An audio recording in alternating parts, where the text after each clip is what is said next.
Euclidean division lema isa jedhu ilaalla inni ta'anu maal jedha given a non-negative integer a and a positive integer b. There exists a unique non-negative integer q and r satisfying a equal to b times q plus r with 0 is less than or equal to r less than b jedha. Kana chama inni non-negative integer a fi akkasuma ammoo positive integer b jedha. Inni kun maalif non-negative jedhe, inni kun ammoo maalif positive b jedhe. Inni kun non-negative jechuun kun maal jechuu barbaadeeti? Zeros ta'uu danda'a jechaadha. Lakkoofsi kun zeros ta'uu danda'a. Garuu positive yoo jenne zero ta'uu hin danda'u jechaadha. Zeroon keessa hin jirtu waan ta'eef kun ammoo positive waan inni jedheef maa inni non-negative akkanatti yoo non-negative jedhe zeros dabalatu danda'adha. Garuu zero kan ta'u taate lakkoofsi zeroodha waan hin hiramneef sababa saniitiif jechaadha kan inni asitti positive kaa'eef jechaadha. Inni kun akkuma beektan a b dha yeroo hirru jechaadha. Karaa biraatiin a b dha yeroo hirru maal arganna? Quotient yookiin ammoo gahee waan jedhamu ni arganna. San booda maaltu hafa? Remainderiin ni hafa jechaadha. R jechaan remainder jechaadha. Kanaafuu bifa kanaan isa kanaan amma maal jennaani? Dividend jennaan jechaadha. A dhaan dividend jennaani. Q dhaan ammoo quotient jennaan gahee jennaani. B dhaan ammoo divisor jennaan jechaadha. Qoodaa jennaani. R'n ammoo maa inni? Remainder yookiin ammoo haftee isa jennuun saniidha jechaadha. Inni kun ammoo beektanii bifa kanaan garuu haala kanaan Ingiliffaa yeroo keenyatti bifa kanaan hojjetama jechaadha. Inni kun amma fakkeenyaaf foormulaan kun haala kamiin akkana ta'uu danda'a? Fakkeenya gabaabaa wayii fudhadhee siin ta'a mul'isu. 5 hiruu 2 yoo jenne fakkeenyaaf 5 hiruu 2 yoo jenne meeqa gaha? 2 gaha. San booda hafteen isaa meeqa ta'a? 1 ta'a jechaadha. Hafteen isaa 1 ta'a. Kanaafuu bifa reefitiin yoo barreessine bifa kanaan yoo barreessine 5 equal to jenne barreessine 5 equal to 2 times 2 plus 1 ta'a jechaadha. Tuun tuni isii tana tuun tun ammoo tana jechaadha. Kanaafuu inni kun amma wal qixa ta'a jechaadha lakkoofsonni kunniin. 5 equal to 2 times 2 4 ta'u tokko 5 ta'a jechaadha. 5 equal to 5 dha jechaadha. Kanaafuu bifa kanaan foormulaan kun sirrii ta'uu isaa haala saniin laaluu dandeenya jechaadha. Example 1 find the unique quotient in the remainder when a positive integer inni kun jechaadha is divided by 4 jedha. Maal barbaanna? Quotient gahee isaatiif akkasuma remainder yoo jiraate remainder barbaanna jechaadha. Kanaafuu akkuma beektan foormulaan nuti ittiin hojjennu isa kana fakkaata jechaadha. Haala kanaan hojjenna. Isa kanaan maal jenne? Dividend jenne divisor quotient fi remainder jenne haala saniin kennee jirra jechaadha. Kanaafuu 38 meeqaa irra? 4 irra jechaadha. Jalqaba irratti inni kun meeqa gaha? 9 gaha jechaadha. 9 yeroo gahu ammoo meeqa ta'a? 30 meeqa ta'a? 36 ta'a jechaadha. 9 baay'isu 4 36 ta'a jechaadha. San booda inni kun yeroo walirraa hir'isnu 2 ta'a jechaadha. Kanaafuu quotientiin meeqa ta'a? 9 remainderiin ammoo 2 ta'a jechaadha. Remainderiin 2 quotientiin 9 ta'a jechaadha. Kanaafuu bifa kanaan kan hojjettan hundi isaaniitu baay'ee salphaadha. 5 is divided by 14 jedha. 5 is divided by 14. Inni kun quotientiin isaa maal ta'a?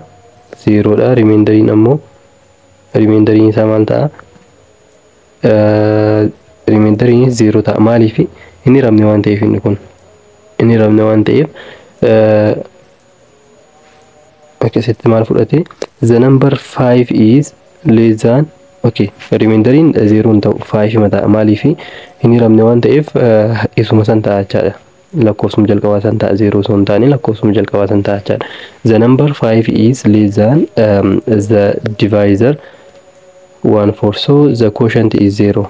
gaheen homaatu waliin gahu jechaadha. 5 wanti hir'uun jiru waan ta'eef hafteen garuu meeqa ta'a? 5 ta'a jechaadha hafteen. Isuma jalqaba jiru san jechaadha. Inni hiramne waan ta'eef isuma santu haftee ta'a jechaadha. Kanaafuu bifa kanaan kan hojjettan fakkeenyaaf inni kun kooshantiin isaa meeqa ta'a? 4 ta'a. Rimeendariin garuu 0 dha jechaadha. Maaliif qixa waan wal gahuufi. 3 kanaaf yeroo hiramu rimeendarii wayiitu waan hin qabaanneef jechaadha. Kanaafuu bifa kanaan hojjettanii note for two positive integers a and b in the division lemma we say a is divisible by b if the remainder r is 0 jedha. Kanacha amma inni a fi b positive integer yoo kan ta'an taate isa kanaan jechaadha. Isa amma ilaalle kanaan we say a is divisible by b and b dhaaf hirame yoo kan jennu taate rimeendariin 0 ta'uu qaba jechaadha. Fakkeenyaaf kan 12 kana yoo ilaalle 12 3 yeroo hirru meeqa jenne 4 gaha 4 baay'isu 3 12 ta'a. Yeroo hirrisni inni kun 0 ta'a jechaadha. Kanaafuu rimeendariin 0 jechaan inni kun maal ta'uu isaa mul'isa jechaadha. 3 kanaaf haftee malee hiramuu isaa mul'isa jechaadha. Kanaafuu bifa kanaan rimeendarii yoo kan 0 ta'u taate 12 kun yookiin ammoo lakkoofsi inni jennuun kun maa inni divisible by b dha jechaadha.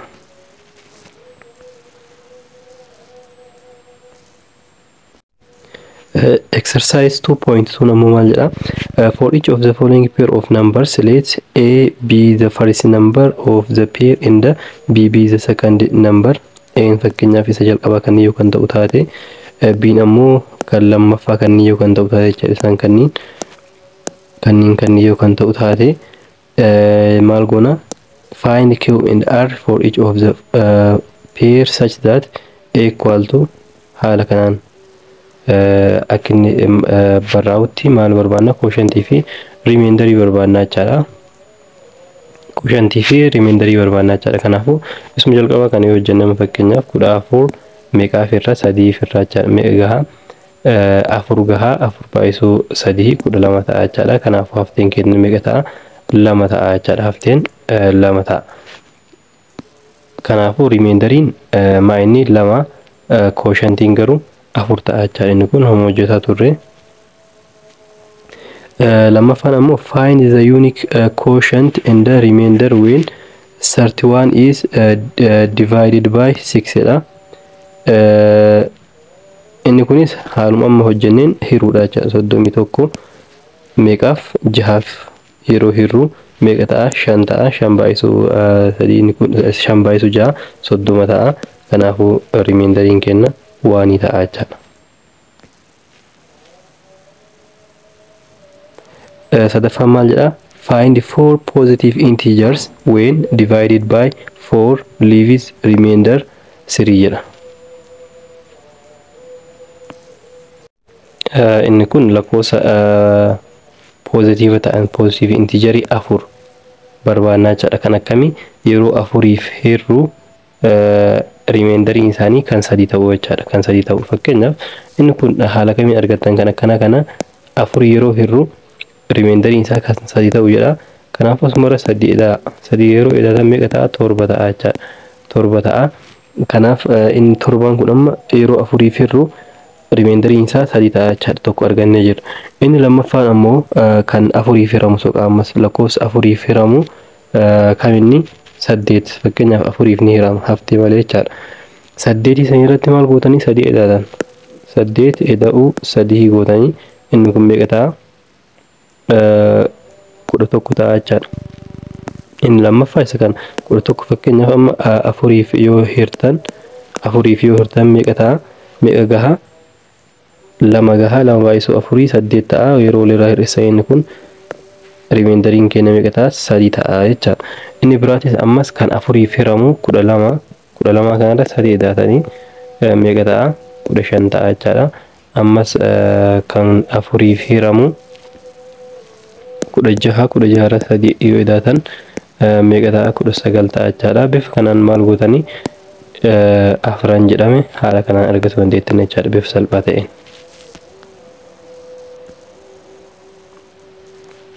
afraffaan ammoo maal jedha? A man has bir 68. He plans to buy items such that each costs bir 7. If he needs bir 5 to remain in his pocket, what is the maximum number of items he can buy?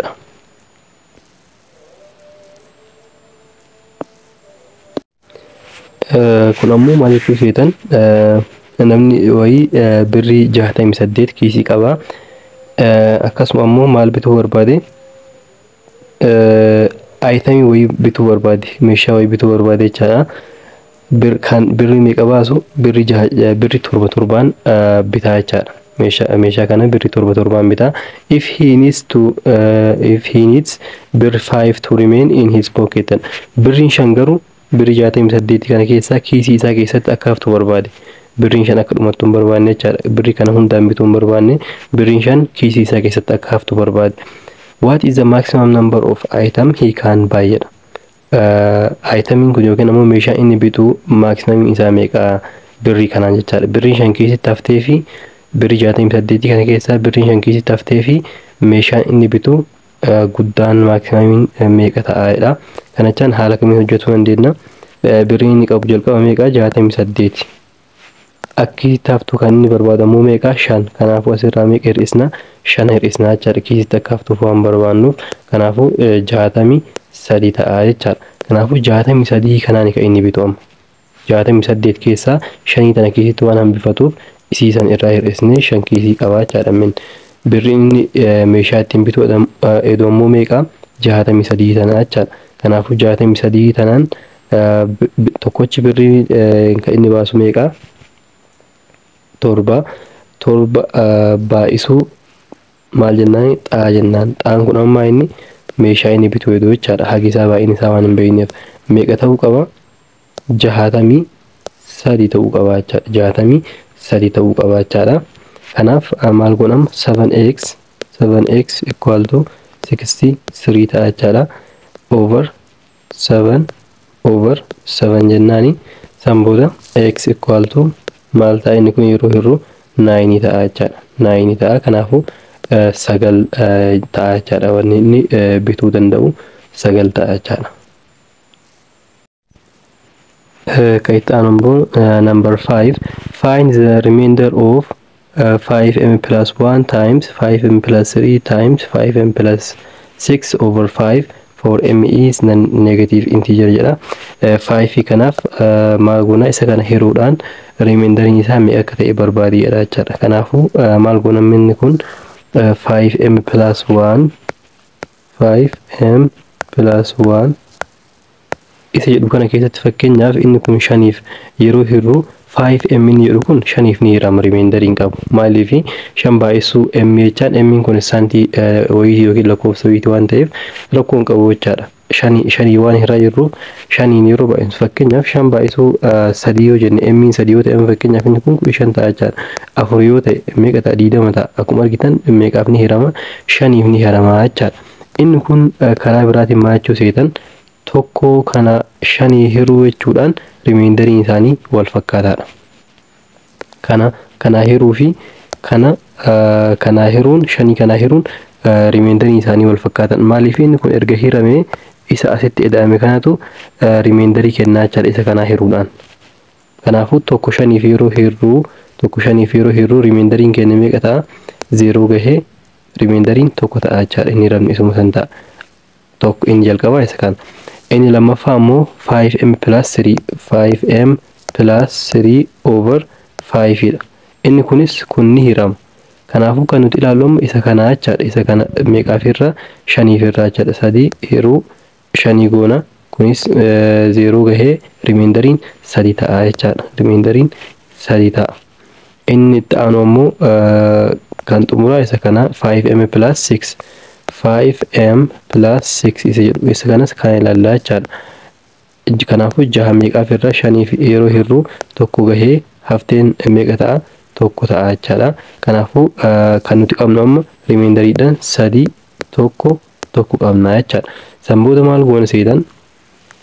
Kanniin waliin baay'isna.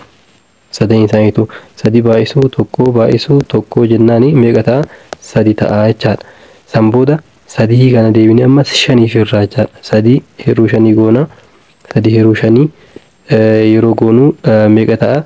0 ta'ee rimeendariin kenna 3 ta'a jechaadha. Kanaafuu rimeendariin meeqa ta'a? 3 ta'a jechaadha. Kanaafuu bifa kanaan hojjetuu dandeettanii jechaadha.